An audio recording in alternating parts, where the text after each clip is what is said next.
What's up guys, this is Elige, and this is the Refrag Academy, and we are going to be going over the basic version of how to play your positions on the CT side of Anubis. So to get started here, the basic configuration for CT side of Anubis is going to be 2 guys towards B. You're going to have 1 main E-box player, 1 B main player that's focused on B main, and then you will also have 2 guys that are starting towards middle, and 1 guy that is going to be starting towards A. To begin with, we're going to start talking about our B guys.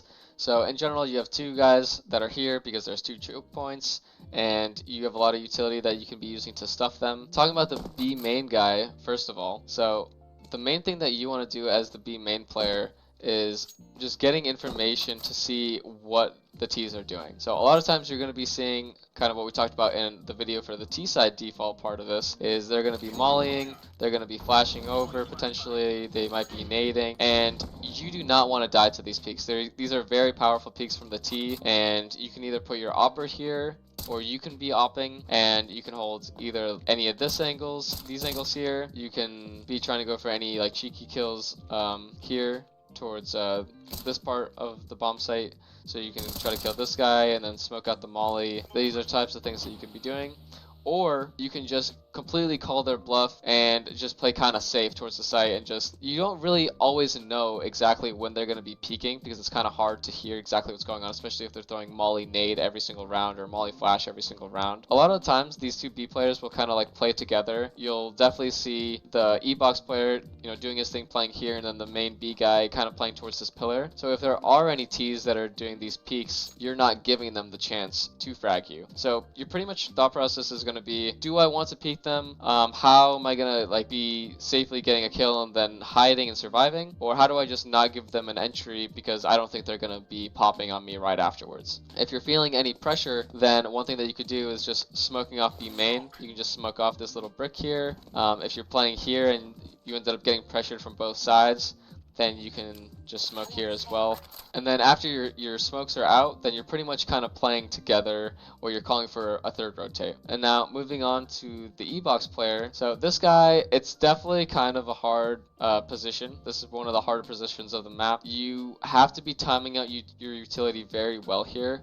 I would say in general how you want to be playing is planning to trade your utility with the T's. So if you ever see them doing the smoke that lands in E-box, you're kind of wanting to save your utility as much as possible. So you kind of want to use your Molotov in a way where you're not letting them get into the smoke. So you want to like throw your Molotov off of E-box so the molly lands outside of E-box, and you know that they can't get in your smoke. And then maybe after the molly or smoke is gone, you're re-smoking this just so they can't advance at all on it. And after one of your nade sets is done, you are pretty much in the same position that the B main player is in, where you're both kind of in a really tough spot. So kind of what a lot of people like to do is they like to shut down one of these 2 in the beginning based off of the pressure that's happening, and then going for re-aggressions mid-round, maybe at the 1:20, 1 o'clock mark, where maybe you're re-smoking off B main, so you were able to save like your utility for a bit. You smoked B main because there was pressure there, and then both of you guys at B are kind of going back into E-box and just seeing if anyone's there, or you're calling for a rotate, and the guy that's rotating in, he's going to be flashing for you guys, and you're figuring out exactly what's going on in the map, because Anubis is very difficult where you don't know exactly where they are, and you have to have really good timings to be able to get information.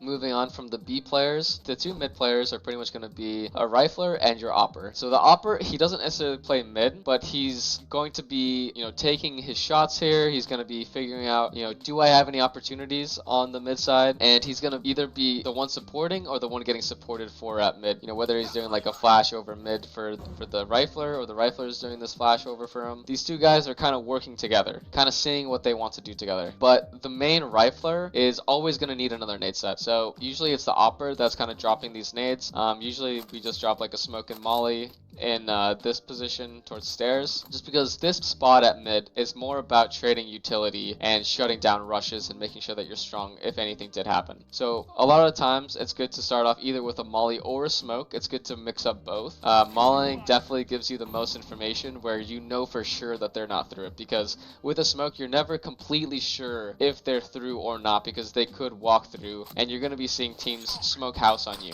So the only way you can get information is on this part of the map, and this is a part that can get flashed very easily, and you can kind of get run down. So you're going to be wanting to molly at least most of the time, and then usually throwing like a smoke that's a little bit closer just so they can't boost on you. You're going to see if you actually tried to boost as a T, you wouldn't actually see anything. And after your first nade set is done, you're usually only going to have one more, and you have to be really smart about how you use that. And now for the opper, it's pretty much the same thing. You can play kind of as the same player here. I'd say as the opper, you can always like start mid and go for this pick, just see if anyone's peeking you. You can always do it from this side. If you got flashed off, you can always just flash them back and then repost up on the angle and kind of do like that op duel. But your main role as the op player, besides supporting mid and giving nades or whatever, is to be very flexible. Whether you're going into A and you're holding any of these angles at the plats, whether you're behind the pillar on the left side doing some setup with your A player, or you're staying towards mid, you're opping this spot here so they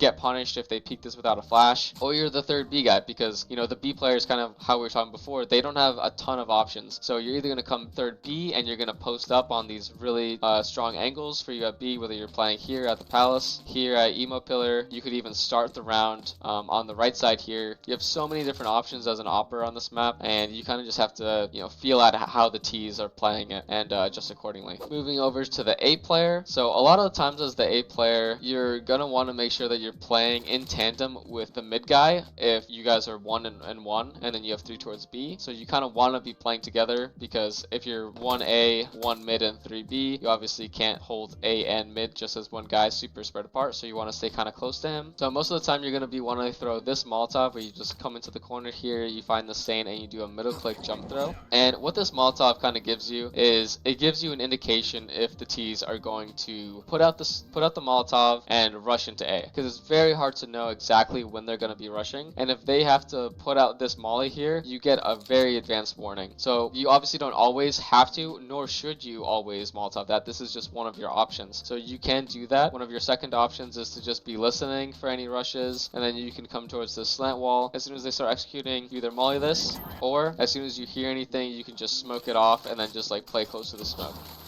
This is definitely one of your options to be able to stuff them. You could also play on plat here, and if your mid player knows that they're coming towards A, he can always like flash in front of the pillar for you, and you can get a lot of easy kills here towards A. But in general, I would refrain from playing in the open. In general, playing towards heaven is not very strong as well, just because this is a left eye angle. You're further from the angle from he is, so you're probably not going to win this fight most of the time. Playing in the site is alright too. This is definitely like an option you should have. You're just going to need to use a smoke, because there are teams that will just molly you out, so you need to have some type of option to delay.